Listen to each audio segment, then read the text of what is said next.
Welcome to another edition of Wrestling for Fans, and this Wrestling for Fans is a bit confused. Last night, Monday Night Raw saw the return of Sasha Banks, who attacked Natalya. Becky tries to come out and save Natalya and gets beaten down too. So, the confusing part is, how is everyone claiming that Sasha Banks turned heel last night when the first person she attacked was a heel to begin with? Natalya, going into SummerSlam, was a heel. Yeah, she was getting a little bit of babyface reaction because she was in Canada. That happened all the time.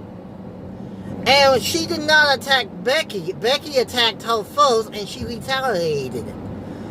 So therefore, it looks like she turned heel, but we honestly don't know yet. For the simple fact, she attacked a bad guy, aka bad woman in this case. So, are you wanting us to believe that bad attacked bad? I'm not too convinced just yet. It does look like she turned heel, and more than likely she has. I'm just saying, people do not need to be jumping the gun until we know for sure the direction she's going.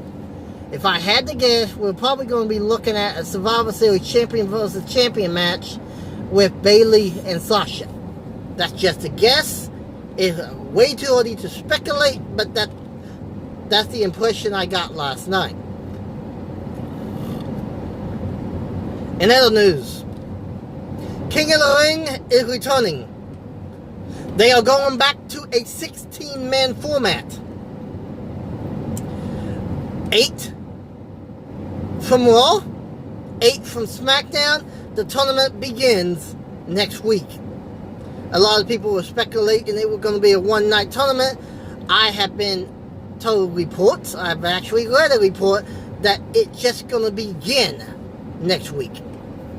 How many weeks it's going to lead out, I don't know, but 16 will have to be cut down to 8, 8 will have to be cut down to 4, and 4 will have to be cut down to 2.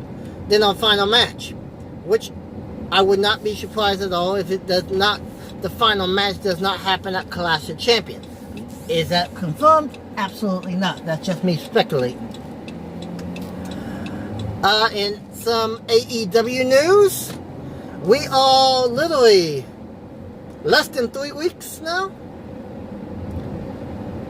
Let's see. Today is the 13th. So we got 1, 2, yes, less than 3 weeks from All Out.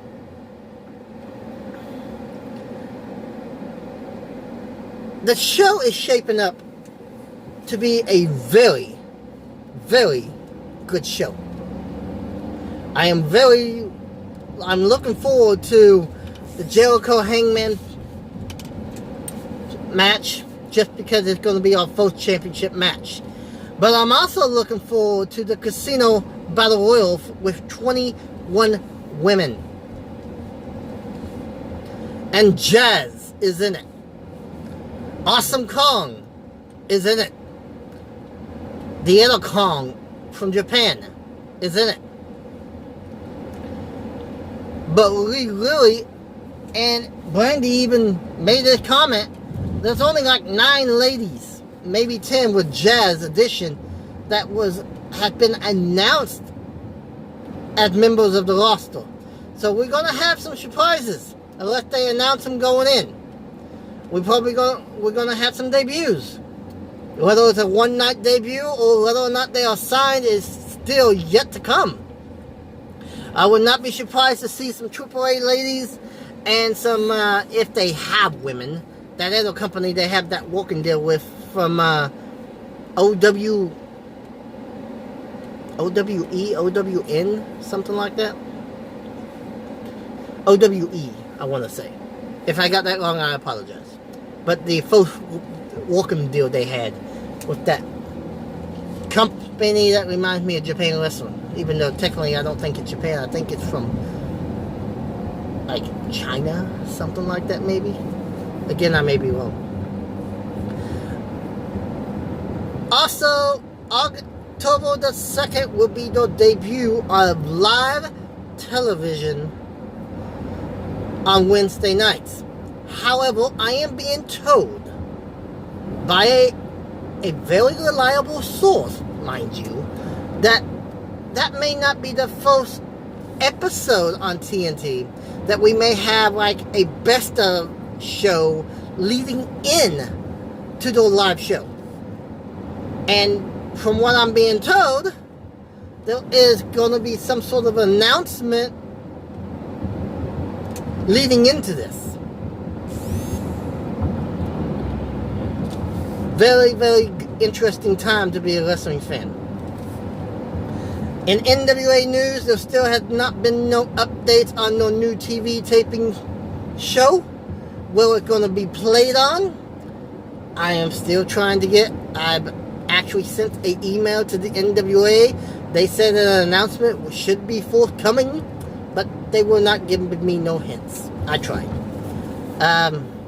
I really don't have no update on ROH. I haven't really followed much of them this year, just for the simple fact that I do know it's more of a rebuild year. They want to try to get back to watching it. It's just, I don't currently have the channel that they are on cable, so the only way I get to watch it is on Fight TV. And I'm not home that much, so I don't really get to watch it as much as I would like. Let's see. New Japan G1 is the finals is there, and from what I'm being told, I have not watched it happen yet, but Kota, the former WWE superstar, Kabushi, hang on, let me get this right.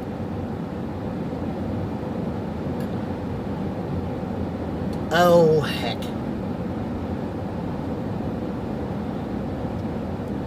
Kenta, there we go. Kenta has joined the Bullet Club. Apologize, I went blank for a minute. So, a group that a lot of people have been speculating was on their deathbed are still recruiting. Gotta say, I like the Bullet Club. I just wish they would have more U.S. exposure with this group. I mean, they do have some stuff with ROH, but ROH, now that they lost their partnership with NWA, is New Japan next. If so, I'm not going to say it's going to be a death blow to the ROH, but it will require them a lot of rebuild, which they basically took this year to focus on, and they are doing quite a good job about it. It was reported last week that WWE was in the negotiation with Fight TV to buy them. However, Fight TV owner shot that rumor down in a second. So do we have to wonder, are they not allowed to mention a sale? Or is this just speculation again? I kind of hope WWE don't buy them, because you get a lot of the pay-per-view shows for cheaper prices than you would normally. And if WWE gets them, will they be combining it with their network? I mean, the WWE network was supposed to be something what Fight TV is when it launched, where they showed non-WWE content, and besides the one Evolve show, it's all been WWE content. And Evolve has a working relationship with WWE, so that really doesn't say much, and it was a one-time thing so far, so I really don't know if that's a good thing. Access TV was reported in negotiations of some sort with Impact Wrestling. The original report was that they were wanting to try to launch the broadcast. That apparently was shut down. So now Anthem is trying to buy Anthem or Access TV. And from what I'm being told, if that falls through, then they're not going to stop pursuing a network to buy. They will just go to someone else. So that's really all the updates I have for you. Elias is a 24/7 champion. R-Truth dropped it, then regained it. I'm trying to remember who he dropped it to begin with, but I don't remember now.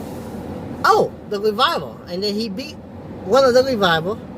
And then Elias got him in the back. So, that's all I got for now till we meet again. Cheers. And as Hardcore Christopher would say, keep it hardcore, everyone.